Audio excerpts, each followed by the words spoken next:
Hi అండి. ఈరోజు మేము చికెన్ పచ్చడి పెట్టుకుంటున్నాము. అయితే కేజీన్నర చికెన్ అయితే తెచ్చామండి.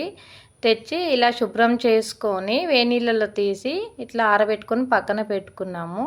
తర్వాత స్టవ్ మీద ఇలా కళాయి పెట్టుకొని 3/4 కేజీ ఆయిల్ పోసుకొని ఇలా వేడైనంత వరకు స్టవ్ మీద ఉంచాలండి. వేడైన తర్వాత కొన్ని చికెన్ ముక్కలు ఇలా వేసుకోవాలి. వేసుకున్న తర్వాత ఇలా మధ్య మధ్యలో ఇట్లా అడుగు అంటకుండా ఇట్లా కళాయికి అంటుకోకుండా కలబెట్టుకొని ఇలా రెడ్ కలర్లో వచ్చిందాక ఉంచుకొని తీసుకోవాలండి. అయితే అవి కొన్ని వేయాలి, ఒకేసారి వేయకూడదు. కొన్ని వేసుకొని తీసుకొని పక్కన పెట్టేసుకోవాలి, గిన్నెలో సర్వ్ చేసుకోవాలి. చేసుకున్నాక ఇదిగో ఇలాగా అన్నీ ఇలా వేయించుకున్నామండి. అన్నీ అయిపోయాయి. కేజీన్నరకు కొన్ని అట్లా అయినాయండి ముక్కలు. తర్వాత పచ్చళ్ళకు సరిపోయే దినుసులండి ఇవి.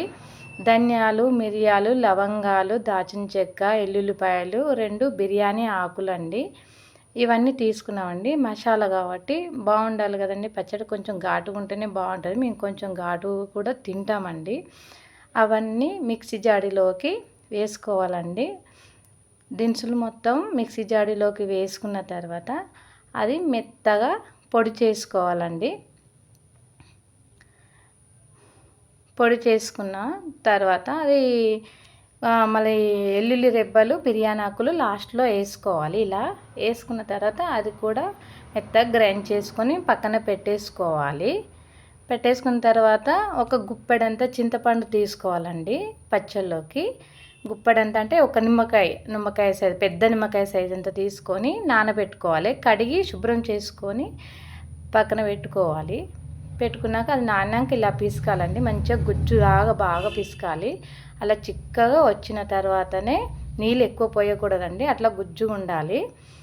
తర్వాత స్టవ్ మీద అదే కళాయిలో వేడైన నూనెలోనే ఎండుమిరపకాయలు, కొంచెం జీలకర్ర, పోపు గింజలు వేసుకోవాలండి.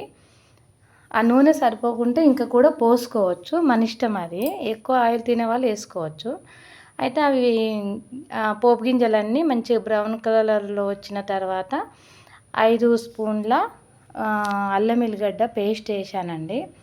అది పచ్చివాసన పోయేంత వరకు మంచిగా కలుపుకుంటూ ఉండాలండి. మాడిపోకుండా కలుపుతూ ఉండాలి, మాడిపోకూడదు. అలా కలుపుతూనే ఉండాలి.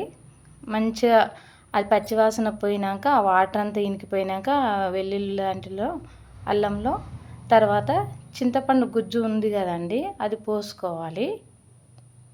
ఇలా పోసుకున్న తర్వాత అది కూడా బాగా ఉడకనివ్వాలి. అల్ల వాటర్ ఉన్నాయి కదా, మనం వాటర్ పోసుకుని నానబెట్టుకున్నాం కాబట్టి అది అలా ఉడకనివ్వాలి. ఆ చింతపండు గుజ్జులో ఉన్న వాటర్ మొత్తం ఇనికిపోయిన తర్వాత ఇలా నూనె పైకి తేలుతుంది. ఇలా తేలిన తర్వాత అది పక్కన పెట్టేసుకోవాలి.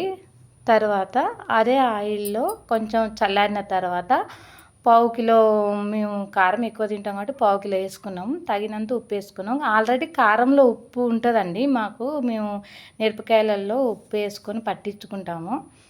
కొంచెం 2 స్పూన్లంతా ఉప్పు వేసుకొని ఇలా నూనెలో కలుపుకున్నామండి. అదంతా మిశ్రమం మొత్తం కలిపేంత వరకు మంచిగా కలుపుకోవాలి. ఇలా నూనెలో ఇలా కలుపుకోవాలండి. కలుపుకున్న తర్వాత ఈ చికెన్ ముక్కలు ఉన్నాయి కదా, దాంట్లో వేసేసుకోవాలి. ఈ కారం మొత్తం, మసాలాలు మొత్తం ఈ చికెన్ ముక్కలలో వేసుకున్న తర్వాత ఇలా మొత్తం వేసుకున్న తర్వాత ఇలా కలుపుకోవాలండి. మంచిగా ఈ మిశ్రమం మొత్తం ఆ ముక్కలు పట్టేలాగా మంచిగా కలుపుకోవాలి. ఇలా కలుపుకోవాలి. అయితే మనం మసాలాలు మిక్సీ పట్టుకొని పక్కన పెట్టుకున్నాం కదండి, అది ఇప్పుడు మళ్ళీ ఆ కారం కలిసిన తర్వాత ఇదంతా వేసుకోవాలండి. అంటే మాకు కొంచెం మసాలాలు ఎక్కువ అనిపించింది, ఘాటు ఎక్కువ ఉంటుందేమో అనే ఉద్దేశంతో కొంచెం తీసి పక్కన పెట్టుకున్నాము. కొంచెం వేసుకున్నాము మేము. ఇలా వేసుకొని ఆ మిశ్రమం మొత్తం మంచిగా కలిసేలాగా కలుపుకోవాలి. మీకు ఆయిల్ తక్కువ అనిపిస్తే మీరు వేసుకోవచ్చు, కాకుండా మేము ఆయిల్ తక్కువగా తింటామండి, అందుకే పచ్చళ్ళల్లో ఎక్కువ వేసుకోము. ఇలా ఇలా కలుపుకున్న తర్వాత మేము జాడీలో ఇలా పెట్టుకున్నామండి. సీసన్ జాడీలో ఇలా 2 జాడీలు అయినాయి మాకైతే. అవి తీసి పక్కన పెట్టుకున్నాము. చాలా టేస్ట్ ఉందండి. టేస్ట్ కూడా చూశాను. చాలా బాగుంది. మీకు నచ్చినట్లయితే మీరు కూడా పెట్టుకోండి. Bye bye.